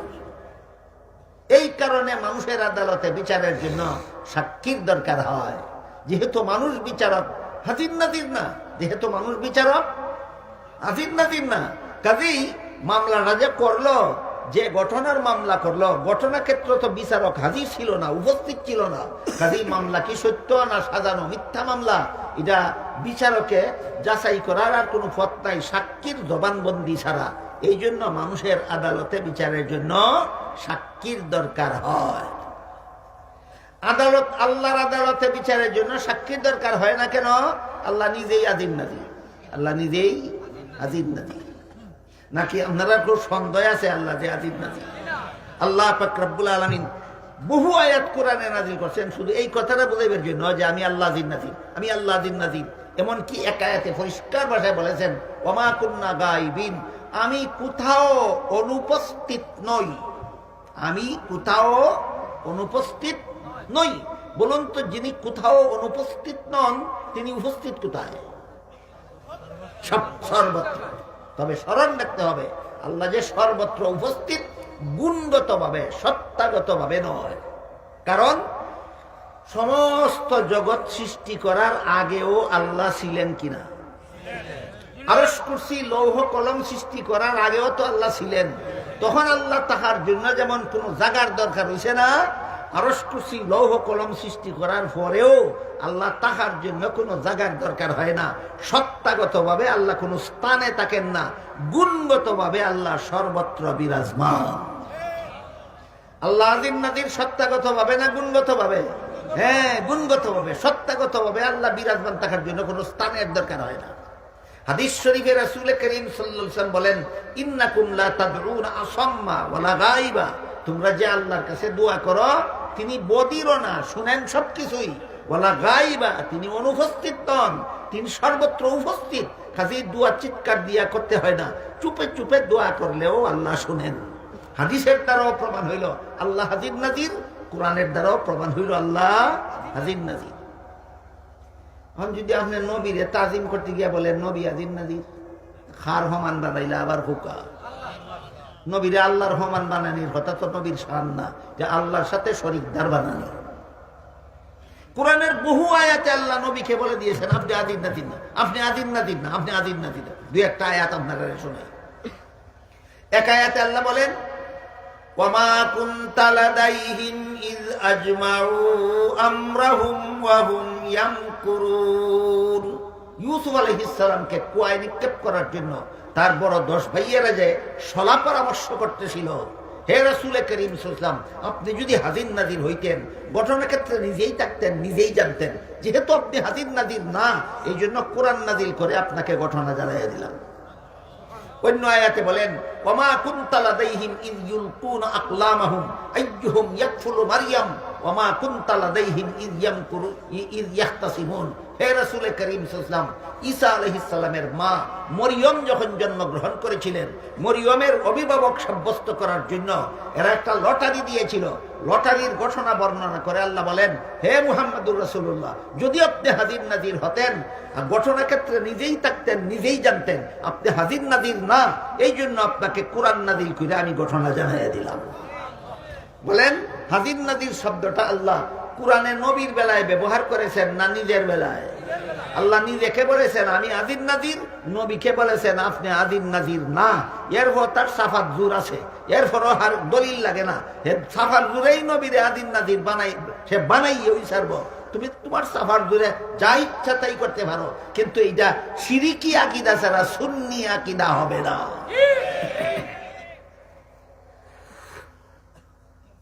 আল্লাহ যেহেতু হাজির নাজির সর্বত্র বিরাজমান, এই কথাটা যারা, এই কথার দলিল বুঝতে যাদের একটু কঠিন লাগে, আমি একটা দলিল ছাড়া একটা কথা কই। পছন্দ হইলে রাখবেন, নাইলে না রাখবেন, কারণ দলিল ছাড়া কথা আমার যেমন কোয়া না হওয়ার ইচ্ছা আছে, আপনারা গ্রহণ করা না করার ইচ্ছা আছে, কিন্তু কোরআন হাদিসের দলিল আমাদের বলতেই হবে, আপনাদের গ্রহণ করতেই হবে। দলিল ছাড়া একটা কথা কই, যেটা আপনারা পছন্দ হইলে রাখবেন, নাইলে না রাখবেন। আল্লাহ পাক রব্বুল আলামিন আজকে জকিগঞ্জ এসেছেন, আগামীকাল সিলেট যাবেন, পরের দিন যাবেন ঢাকা, এর পরের দিন সৌদি আরব হইয়া, পরের দিন লন্ডন, তারপরের দিন আমেরিকা গিয়া, পরের মাসও আল্লাহ আবার ফিরিয়া সিলেট আইবা। এমন কথা কোনো বিয়া হলেনি কোনো দিন হয়? কেন? হে যত বড় বিয়া হলো হের ইমান ঠিক আছে যে আল্লাহ আজির নাজির আইবা হই আর যাইবা হো। আজির নাজিরের আওয়াজ হয় না, আজির নাজিরের আওয়াজ না। এখন সব কানো আসে আইবা হই আর যাইবা হো। এটা বুঝবার লাগে আবার একটা কিচ্ছা কইও না। এক ফির আসিল ভণ্ড পীর। ভণ্ড ফির আর খাঁটি ফিরের মধ্যে পার্থক্য আছে। খাঁটি ফিরে মুরিদ করে, মুরিদান রে আল্লাহ সিনাইয়া দিত। খাঁটি ফিরে মুরিদ করে, মুরিদান রে আল্লাহ সিনাইয়া দিত। বন্ড ফিরে মুরিদ করে, মুরিদানের ধন সম্পদ সিনাইয়া নিত। একদলে চিনাইয়া দিত আর একদলে সিনাইয়া নিত। এই হলো খাঁটি ফির আর বন্ড ফিরের আলামত। এক বন্ড ফির মুরিদের বাড়িতে গেছে বেড়ানি, মজায় মজায় খানি তিয়ার করে আর ভিড়ে খালি খায়। এটা কিন্তু তার তো আদর্শ, এটা মুড়িদা খালি দিত আর হে খালি খাইতো। একদিন, 2 দিন, 3 দিন ইচ্ছা মতো খাওয়াইছে, মুড়িদের লাগি গেছে কি বেতিস না, নিজের ফিরে হইতো আর তো পারে না যাওকা কি আরেকদিন আইবা অনে জিগায় ফিরসাব কিবলা আপনি আর কোনোদিন আমার বাড়িতে আইতা নানি। ফিরে হয় বেটা যে মজার খানি খাওয়াস তোর বাড়িতে না আইলে আর আইতাম কই হয় আপনি দেখি যাই নই নাতে আইবা কিলা খা। আরে আজকু গেলে আরেকদিন আইতা যদি যাই নই না চাইবা হোকেছে বহল যে আসে এ নিয়ে আয় যায় না, যে নাই হে আয় যায়। তে আল্লাহ সব খানো আসে না আইবা কই আর যাইবা কো। এই কারণে হাজির নাজিরের আসা যাওয়া নাই। আল্লাহ যেমন ভাবে আরশে আছেন, আরশে যান না কোনোদিন। যেমন ভাবে আসমানে আসেন, আসমানে যান না কোনোদিন। যেমন ভাবে জমিনে আসেন, জমিনে আসেন না কোনোদিন। যেমন ভাবে পাতালে আসেন, পাতালে যান না কোনোদিন, আসেন না কোনোদিন।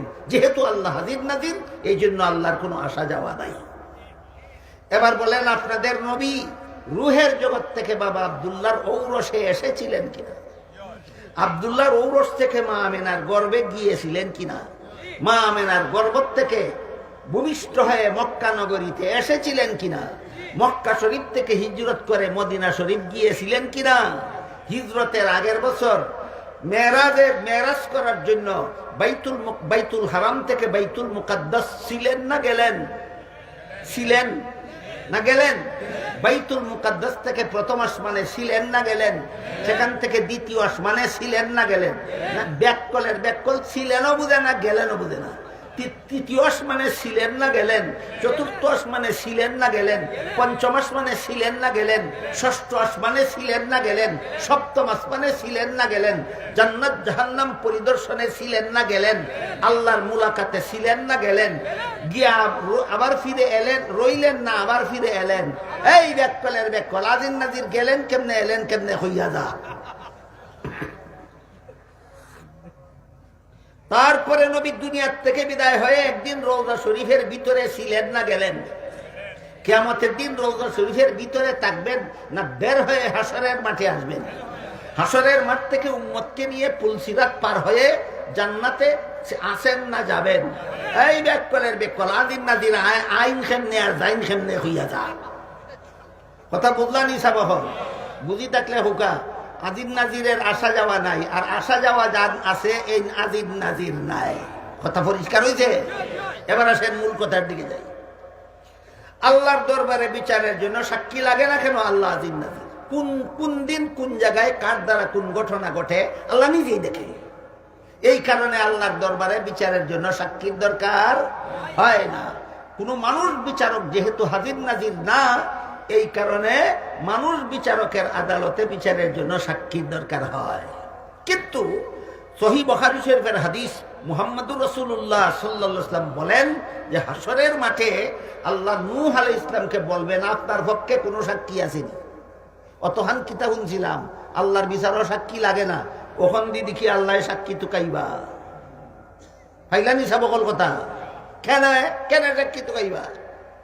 এখানে মুফাসসিরিনে কেরাম লিখেছেন যে আল্লাহ নূহ আলাইহিস সালামের কাছে সাক্ষী তালাশ করবেন ঘটনার সত্য মিথ্যা যাচাই করার জন্য নয়। আল্লাহ আলিমুল গাইব, আল্লাহ জানেন সাক্ষীটা পেশ করা মাত্রই বেঈমানেরা হাসরের মাঠে একটা জেরা বাঁধাইয়া দিবে। এই জেরা যেখানে গিয়া নিষ্পত্তি হবে সেখানে গিয়েই প্রমাণ হয়ে যাবে তোমরা শ্রেষ্ঠ নবীর শ্রেষ্ঠ উম্মত। এই কথাটা হাসরের মাঠে সমস্ত জগৎবাসীর সামনে প্রকাশ করার জন্য আল্লাহ সাক্ষী তলব করবেন, ঘটনা যাচাই করার জন্য নয়। তাই নূহ আলাইহিস সালামের কাছে আল্লাহ জিজ্ঞেস করবেন আপনার কোনো সাক্ষী আছেনি? তিনি বলবেন সাক্ষী আছে। আল্লাহ জিজ্ঞেস করবেন কে কে? নূহ নবী বলবেন আখিরি জমানার নবী মুহাম্মদুর রাসূলুল্লাহ সাল্লাল্লাহু আলাইহি ওয়াসাল্লাম এবং তার সমস্ত উম্মতেরা আমার সাক্ষী। তখন আল্লাহ আপনাদের জিজ্ঞাসা করবেন তোমরা কি জানো? রাসূল বলেন আমার সমস্ত উম্মতেরা বলবে আমরা জানি। নূহ নবী দুনিয়াতে গেছেন, ঈমানের দাওয়াত দিয়েছেন, বেঈমানেরা কবুল করছে না। তখন বেঈমান ওই মূর্তি পূজারী যাতায় গদবের পানির বন্যার মধ্যে রাখানি সুবানি খাইয়া মরছিল, এরা কইব আল্লাহ সবগুলি সাক্ষীর বিরুদ্ধে আমাদের যুক্তিসঙ্গত অনাস্থা আছে।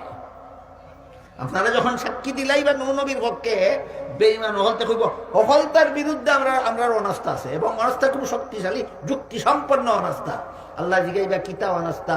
এরা কইব আমরা জিবলা দুনিয়া ছিলাম, এরা একজনও আসিল না।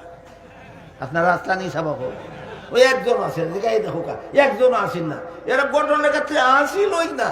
নবী গেলা কিনা গেলা না, দাওয়াত দিলা কিনা দিলা না, আমরা কবুল করলাম কিনা করলাম না, ইটা তো এরা জানে না বেটার সাক্ষী মানি না। খুব দুর্বল যারা বানাই দিল, এটা শক্তিশালী, খুব শক্তিশালী যারা বানাই দিবে।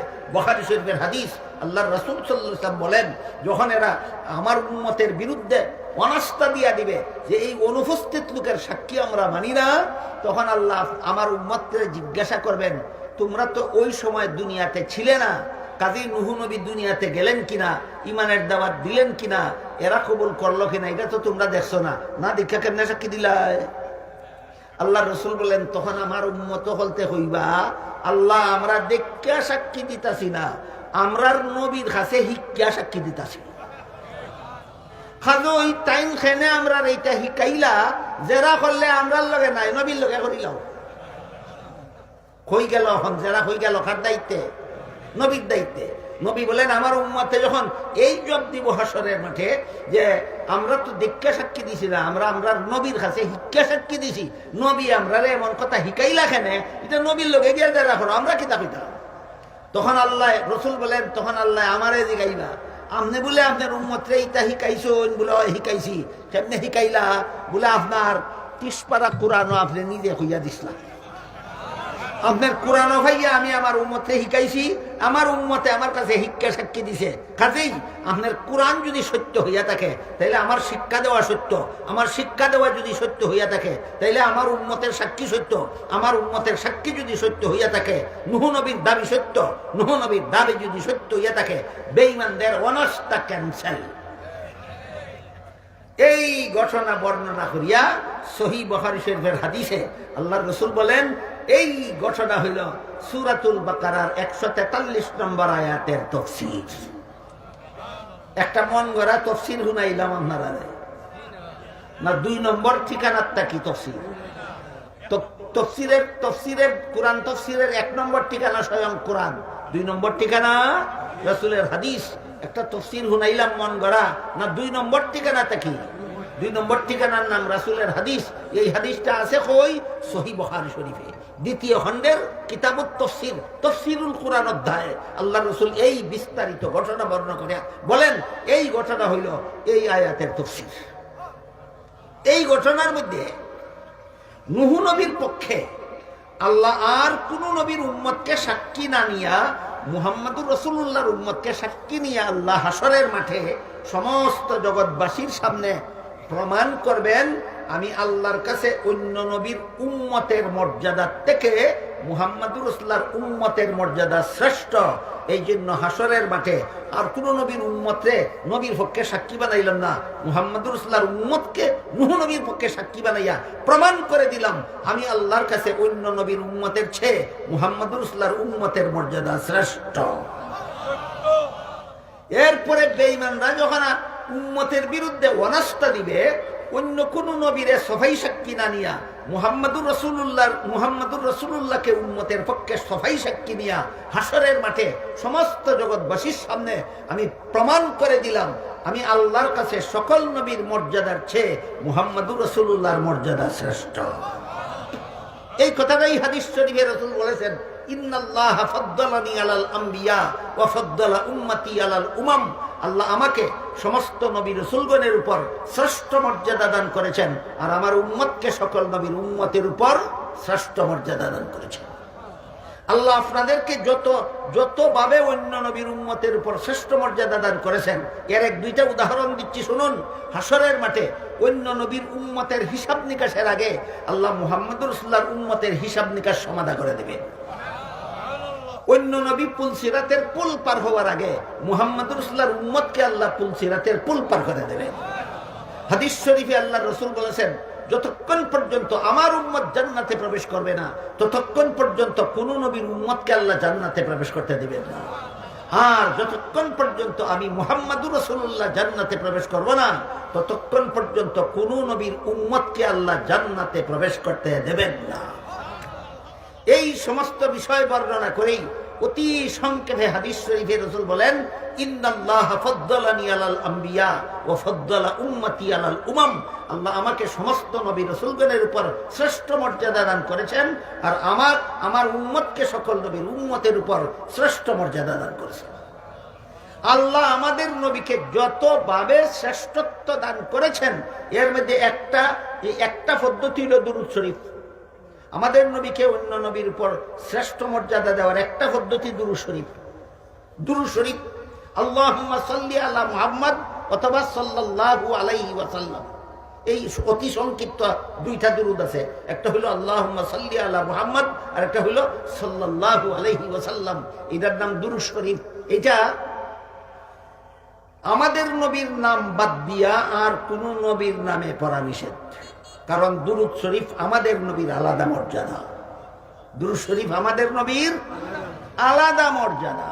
তবে আমাদের নবীর নাম কইয়া তার অধীনে কইরা অন্য নবীর নামে দুরূদ শরীফ পড়তে পারবে। যেমন আদম আলা নবিয়্যিনা ওয়া আলাইহিস সালাতু ওয়াস সালাম, ওই যে আলা নবিয়্যিনা, আদম আর আমরার নবী, আল্লাহ তাদের উপর রহমত নাযিল করুন।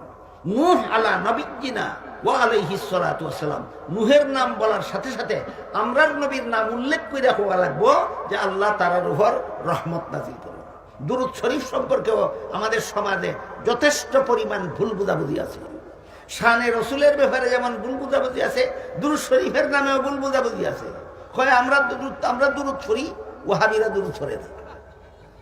ওয়াহাবি খেয়ে কুরআনের সূরাতুন নমলের 65 নম্বর আয়াত মানে যে এ হইল ওয়াহাবি, আর যারা মানে না এরা হইল সুন্নি। সূরা নমলের 65 নম্বর আয়াতে আল্লাহ কি তা বলছিলা, একমাত্র আল্লাহ ছাড়া কেউ গায়েব জানে না। আয়াতটা যারা মানে এরা বলে ওয়াহাবি, আর যারা মানে না এরা বলে সুন্নি। আমরা সমাজের ওয়াহাবি সুন্নি চাবকল আনারস আর বেদানার মতো। রসে ভরা ফলটা রেখয় আনারস, আর দানায় ভরা ফলটা রেখয় বেদানা। তেমনি ভাবে সুন্নতে ভরা দল রেখয় ওয়াহাবি, আর বিদাতে ভরা দল রেখয় সুন্নি। বুঝে থাকলে হোকা আপনারা যে সমাজ বাস করেন, এই সমাজের ওয়াহাবি সুন্নি কিওর মতো, আনারস আর বেদানার মতো। রসে ভরা ফল রেখয় আনারস, আর দানায় ভরা দল রেখয় ফল রেখয় বেদানা। সুন্নতে ভরা দল রেখয় ওয়াহাবি, আর বিদাতে ভরা দল রেখয় সুন্নি। বুঝে থাকলে হোকা আপনারা সমাজের ওয়াহাবি সুন্নি কিসের মতো, আনারস আর বেদানার মতো। এইরকম উল্টা পাল্টা যারা ঠিক মতো দুরূদ পড়ে, এরার বিরুদ্ধে হয় দুরূদ শরীফ পড়ে না। এই কারণে দুরূদ শরীফ পড়া সম্পর্কেও কিন্তু কথা বলার ইচ্ছা ছিল আমার, বললাম না আয়াতের তাফসীর লম্বা হয়ে গেছে কি, সময় শেষ হয়ে গেছে কি, শর্টকাটে কইলাই। আল্লাহ কোরআনের এক আয়াতে ফরমাইন, ইন্নাল্লাহা ওয়া মালাইকাতাহু ইউসাল্লুনা আলান নবী ইয়া আইয়ুহাল্লাযীনা আমানু সাল্লু আলাইহি ওয়া সাল্লিমু তাসলিমা। আল্লাহ বলেন, আল্লাহ নবীর প্রতি রহমত নাজিল করেন, ফেরেশতারা রহমত নাজিলের দোয়া করেন। হে মুমিন মুসলমানেরা, তোমরাও আল্লাহর কাছে নবীর উপর রহমত নাজিলের জন্য দোয়া করো।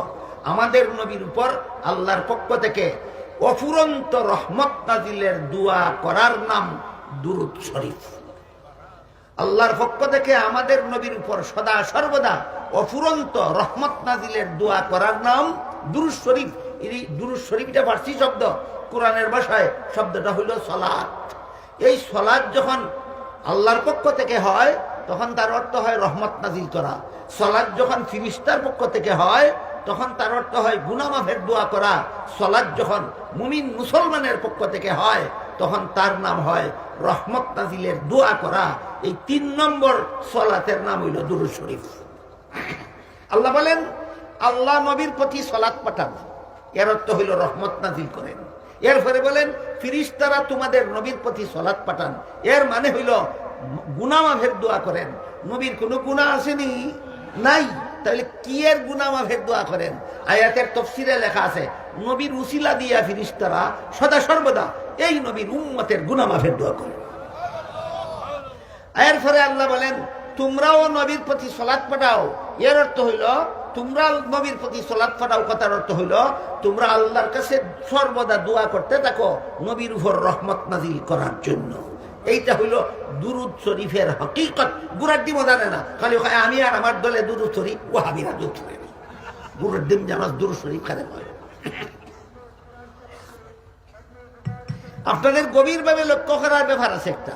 আল্লাহ প্রথমেই বলছেন আমি আমার নবীর প্রতি সদা সর্বদা রহমত নাজিল করি। এরপরে সর্বশেষে বলেন তোমরা আমি আল্লাহর কাছে রহমত নবীর উপরে রহমত নাজিলের দোয়া করো। এই দোয়া করাটার নাম ওই দুরূদ শরীফ। এখন আল্লাহ তো আগের থেকেই রহমত নাজিল করতেই আছেন, তাহলে আমরা আবার কইলেন রহমত নাজিলের দোয়া করতাম কেন?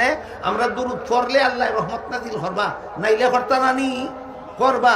তে তোমার দুরূদ ফরায় আর না ফরায় নবীর কি আসে যায়? গুড়ার ডিমো জানে না। তুমি দুরূদ পড়ো আর না পড়ো, আল্লাহ তোমার নবীর উপরে রহমত নাজিল করতেই থাকবেন, করতেই থাকবেন, করতেই থাকবেন। তবে কেন আমাদেরকে দুরূদ শরীফ করার কথা বললেন?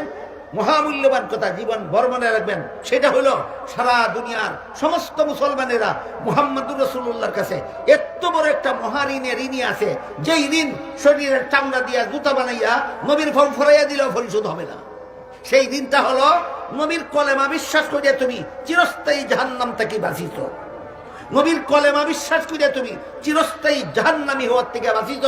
এই ঋণ নবীর পরিশোধ করতে পারতাই না। আমি হুকুম দিছি দুরূদ শরীফ পড়তে, এখানে সারা জীবন ভর দুরূদ শরীফ পড়তে থাকলে তোমার দুরূদ শরীফের উসিলায় আমি তোমার নবীর ঋণ থেকে মুক্ত করে দিব। এই হইল দুরূদ শরীফ পড়ার হকিকত। দুরূদ শরীফের বিধান আছে, প্রত্যেক মুসলমানের জীবনে একবার দুরূদ শরীফ পড়া ফরজ। আর অবসর থাকলে যতবার নবীর নাম শুনে ততবারই দুরূদ শরীফ পড়া ওয়াজিব। ওয়াজ হুনাত বইলে বত্তাকি উঠার আগ পর্যন্ত একবার ওয়াজিব। 3 খান কথা ইয়াদ রাখো কথা বল। দুরূদ শরীফ জীবনে একবার পড়া ফরজ, যতবার নবীর নাম শুনবো ততবার দুরূদ পড়া ওয়াজিব। ওয়াজ বইলে বোয়ার ভোর থেকে উঠার আগ পর্যন্ত হবার ওয়াজিব, একবার পড়া ওয়াজিব। একবারও দুরূদ শরীফ পড়া হয় না নি এখানে বইলে। আমি যত বড়ই মুহাম্মদুর রাসূলুল্লাহ কই, দেখছি আপনারা টুট লড়ে, কিতা হয় টুটে সাল্লাল্লাহু আলাইহি ওয়াসাল্লাম হয়। একবারও যদি না পড়তাম তে হইতাই দুরূদ পড়ি না। নবীর তরিকা মতো দুরূদ যা পড়া আছে আমরা ওই পড়ি, তোমরা যা পড়ো খালি মন গড়া। মন গড়া পড়ার নাম দুরূদ নয়, নবীর তরিকায় দুরূদ পড়ার নাম হইল দুরূদ। আয়াত যখন নাযিল হইল দুরূদ পড়ার, সাহাবায়ে কেরাম নবীরে জিজ্ঞাসা করলেন, ওগো আল্লাহর রাসূল, আত্তাহিয়াতুর মধ্যে আপনি শিখাইছুন আপনারা সালাম কেমনে দিতাম, কেমনে শিখাইছুন? আসসালামু আলাইকা আইয়ুহান নাবিয়্যু, সালাম আগে না ডাক মারলো আগে? আসসালামু আলাইকা আইয়ুহান নাবিয়্যু, বলুন নবীরে ডাক মারলো আগে না সালাম দিল আগে? এটা নবীরে সালাম দেওয়ার আদব। আগে সালাম দেও বাদে ডাক দেও। আমরা এইভাবে ওই দেই, যারা আগে ডাক মারে বাদে সালাম দেয়, এরা নবীর সাথে চরম বেয়াদবি করে। যেইটা সালাম দেওয়ার নামে বেয়াদবি করে, ইটা হয় আপনারা বলে ভরুন না। অবস্থাটা বুঝলানি সাবহল সাহাবায়ে এখন আত্তাহিয়াতের মাঝে আপনি শিখাইছুন আমরা কেমনে সালাম দিতাম, কিন্তু দুরূদ কেমনে পড়তাম আপনারা তো জানিয়া শিখাই দেবা। আল্লাহ রাসূলে ফরমাইন আল্লাহুম্মা সাল্লি আলা আল্লাহুম্মা বারিক আলা, যে 2 খান দুরূদ শরীফ তোমরা নামাজে পড়ো, এই 2 দুরূদ শরীফ যারা পড়ে এরা যথাযথভাবে উত্তম পদ্ধতিতে নবীর প্রতি দুরূদ শরীফ পড়ে। কলকাতা বহল নামাজ যারা পড়েন আল্লাহুম্মা সাল্লি আলা আল্লাহুম্মা বারিক আলা পড়েন না পড়েন না, আপনি উত্তম পদ্ধতিতে দুরূদ শরীফ পড়েন নবীর প্রতি। নবী বলে গেছেন নমাজের দাঁড়ে না, উত্তম পদ্ধতিতে দুরূদ পড়ব হইতে কি যারা নামাজ পড়ে আর প্রত্যেক নামাজের মধ্যে উত্তম পদ্ধতিতে দুরূদ পড়ে, এরার বিরুদ্ধে হয় ইতায় দুরূদ পড়ে না। কেমনে বুঝাইতাম অবস্থাটা? সালনি সিদুন নিসাব সালুন কিতা কইন আপনারা?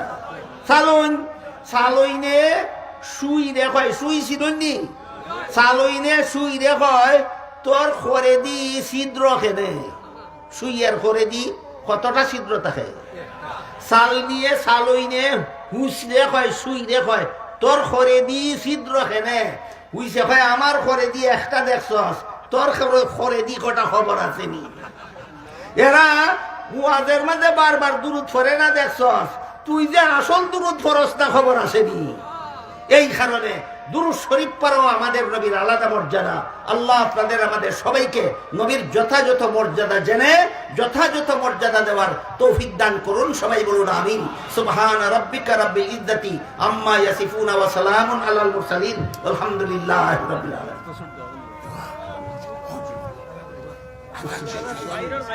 বাইরের মাইক বন্ধ আছে দোয়া পাতে করবা না